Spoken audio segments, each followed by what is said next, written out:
Side hustles may just be one of the most misunderstood ideas in our current world. While they're often seen as a toxic part of hustle culture and associated with people like Gary Vee, encouraging us all to monetize every hobby or interest and spend every waking moment in pursuit of the almighty dollar, often to the detriment of literally every other aspect of our lives, I actually see them in the complete opposite light. I've had multiple side hustles on the go for my entire working life, going back as far as high school. And diversifying my income in this way has actually allowed me to have way more freedom and spend far less time working than I otherwise ever could have.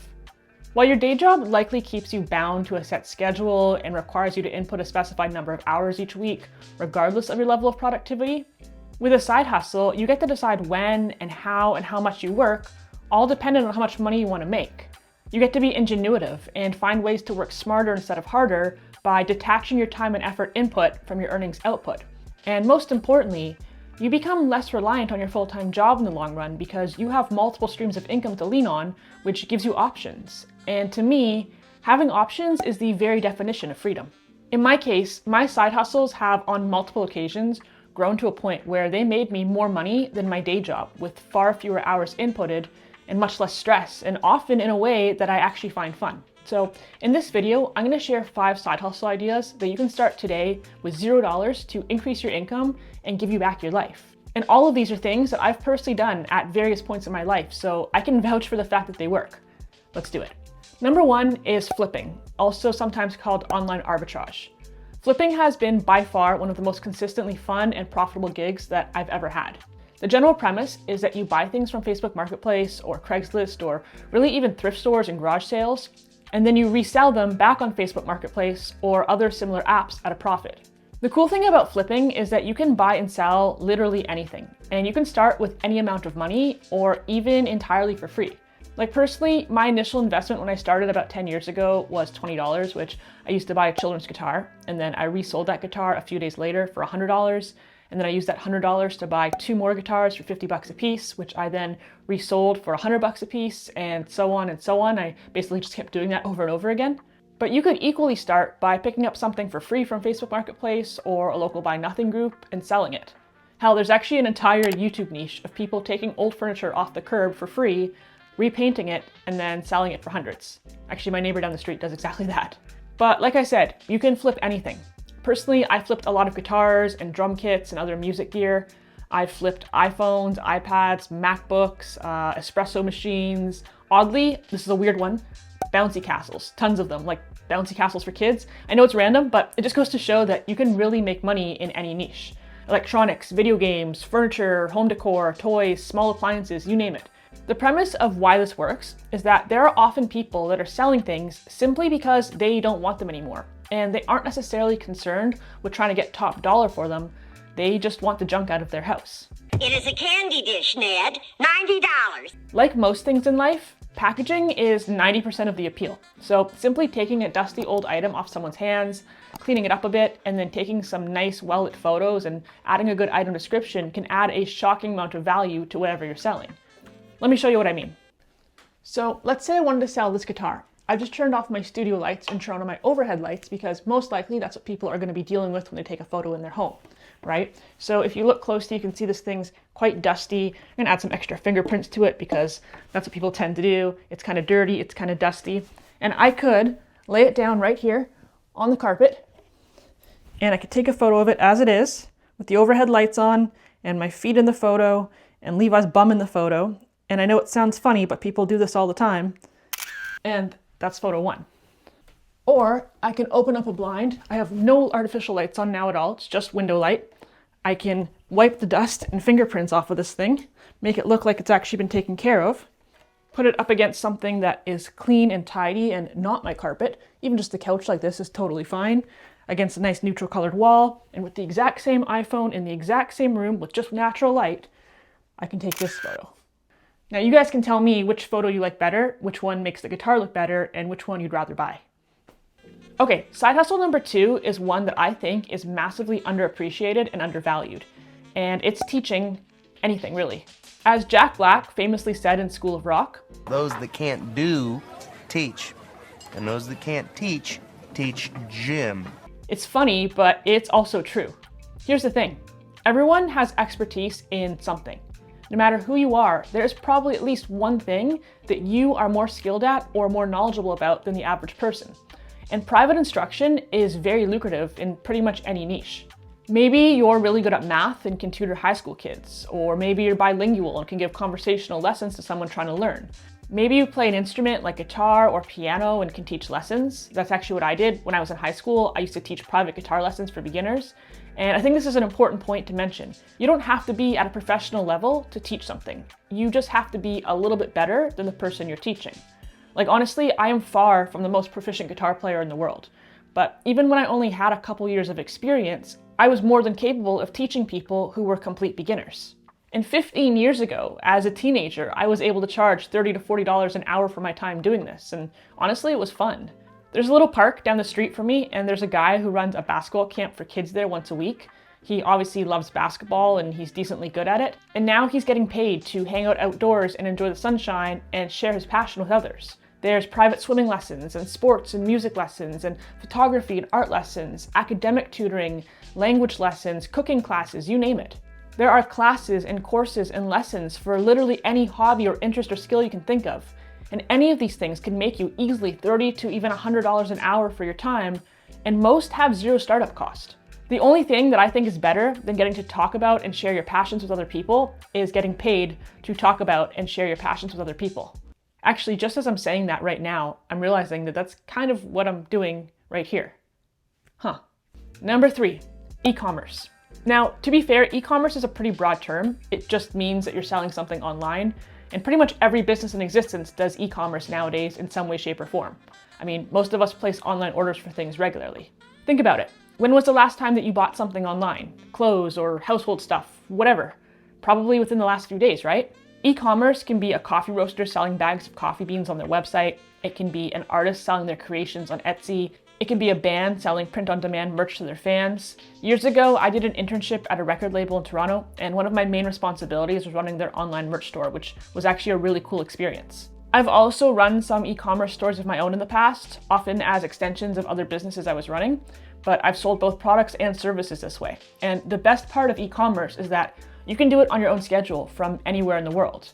And depending on how you set it up, it can actually be pretty passive in the long run, other than maybe a little bit of customer service or marketing.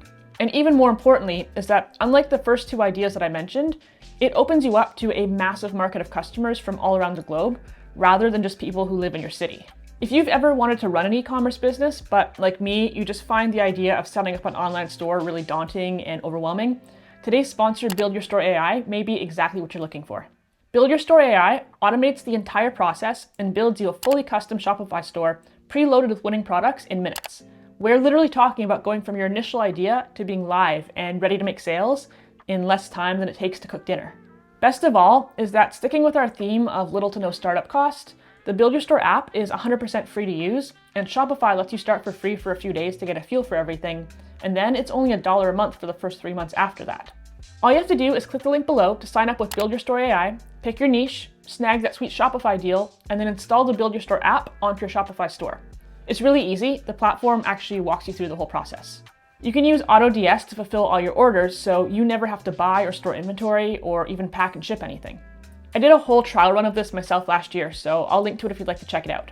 Head over to buildyourstore.ai/recording-2-Nicole or click the link below to get started with your free AI store builder today.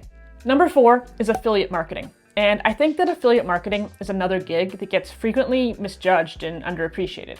I think that there's this common belief that you have to have a large social media following to make money from it, and also that it's just about pushing people to buy useless shit they don't need. But both of those ideas are objectively completely wrong. Think about this. The last time you were preparing to make a big purchase, what did you do beforehand? Chances are that you did some research prior to actually spending the money. At least I hope you did. If you're like me, then any time that you're about to spend more than, say, $100 or so on something, you're probably going to want to read some product reviews or maybe watch some YouTube videos about it, maybe compare different options and make sure that you're making the right choice for your needs. Well, all of those platforms, blogs, product review videos, etc., are generally going to have an affiliate link for whatever product they're showcasing. I'll give you an example. So last year, I was planning to buy one of those Dyson stick vacuums, but I couldn't decide which one, so I started watching different comparison videos between all the different models and also some other less expensive brands, And ultimately, I ended up buying a much less expensive vacuum that's still probably 75% as good as a Dyson, but cost 1/3 of the price. And that was all thanks to this video I watched. So yeah, I bought it through that person's link. Doing so cost me absolutely nothing extra, but it probably made that person a few dollars, which I'm happy for them to make, considering that they saved me hundreds. I've done the exact same thing many times when buying camera gear or small kitchen appliances and lots of other stuff. Affiliate marketing used in this way, I think, does the opposite of pushing junk. I think it actually helps us all make more informed, intentional purchases. I think that it reduces impulse shopping and buyer's remorse, and if anything, reduces waste. Now, as for the idea that you need a big following to make this happen, definitely false. There's actually no correlation at all between how many social media followers you have and how much money you can make. It's all about strategy. Like myself, I do have some affiliate links in the description of my videos, but let me just say this. If you don't need those items, don't buy them. But my point is that with around 180,000 subscribers at the time of recording this, I actually make very little from affiliate marketing. Maybe like $1,000 to $2,000 a year in total, all across the board. Specifically because I don't approach it strategically because that's not the main goal of this channel.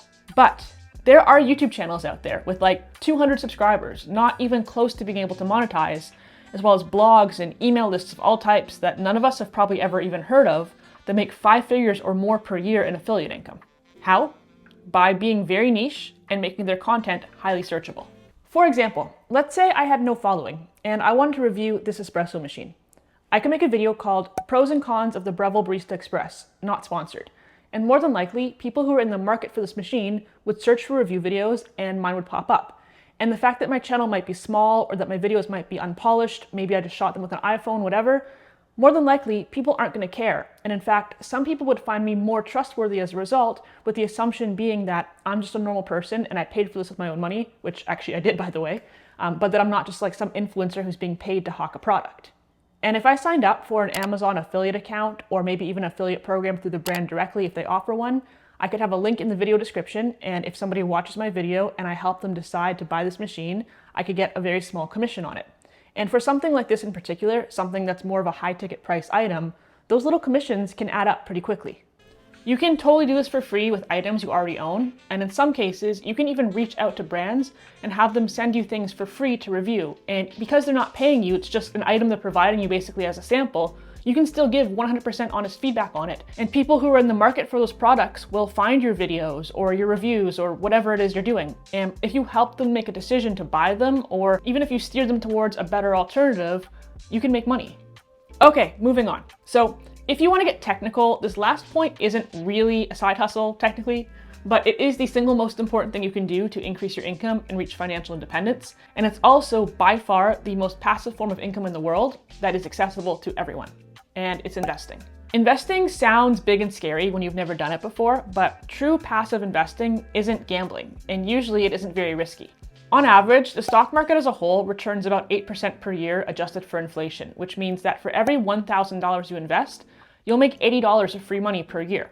And thanks to compound growth, you'll actually also make 8% on that $80 the next year, and so on, meaning that your money compounds and grows, honestly, while you sleep. So much so that your money will usually double roughly every 10 years without you having to do anything at all.